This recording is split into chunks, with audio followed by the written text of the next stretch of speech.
Bonjour à tous. Je vais vous présenter les résultats de notre étude effectivement annuelle sur vos habitudes en chirurgie de la cataracte, avec cette année un thème qui revient sur les implants intraoculaires comme en 2022. Alors les données démographiques, elles sont assez proches des années précédentes, avec 2 points à souligner. La première, c'est le plus grand nombre de chirurgiens qui opèrent plus de 500 cataractes par an. Ce chiffre augmente chaque année. Et puis le fait qu'une immense majorité d'entre nous opèrent au moins une autre chirurgie que la chirurgie de la cataracte, et ça aussi, ça augmente tous les ans. Alors les implants que vous mettez, ils sont majoritairement hydrophobes, plutôt blancs que jaunes.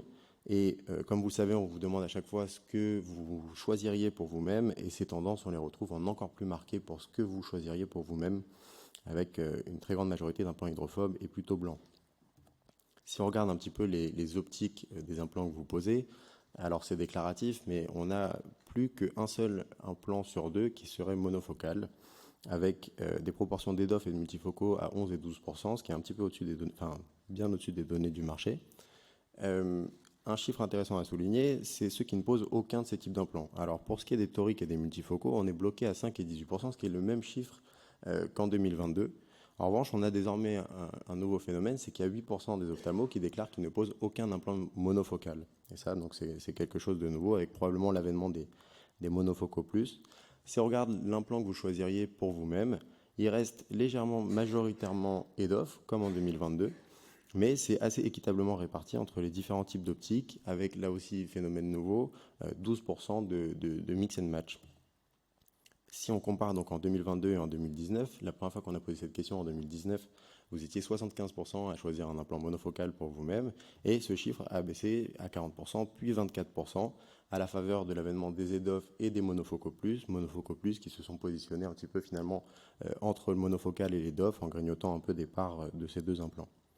Alors que pour le multifocal, finalement, on est comme en 2019.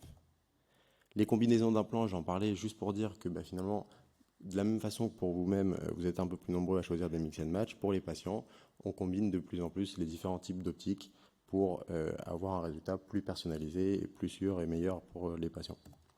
En tout cas, vous êtes de plus en plus nombreux à le faire. En l'absence de contre-indication aux EDOF et aux multifocaux, un peu plus de 60% d'entre nous proposent systématiquement ces implants-là. Et ces contre-indications, on les voit sur le côté, on ne peut pas rentrer dans le détail, mais elles sont évidemment d'autant plus importantes que l'optique est complexe. Et on voit que pour les monofocaux plus, pour quasiment un chirurgien sur 2, il n'y a quasiment aucune contre-indication. Un mot de calcul d'implant, la SRKT, si elle reste la formule la plus utilisée, est un petit peu en baisse par rapport aux années précédentes, au profit de la formule de Barrett et des formules de dernière génération, comme au premier rang desquelles la Pearl. Et si on regarde après chirurgie réfractive, ce phénomène est encore plus important, probablement à la faveur des études récentes, avec l'utilisation de la formule de Pearl qui est beaucoup plus commune maintenant. Les implants toriques, il y a toujours 5% qui ne posent aucun implant torique, mais pour ceux qui en posent dès que possible, le seuil à partir duquel ils choisissent un implant torique est de plus en plus bas, avec maintenant 28% des répondeurs qui ont un seuil à 0,75 dioptrie.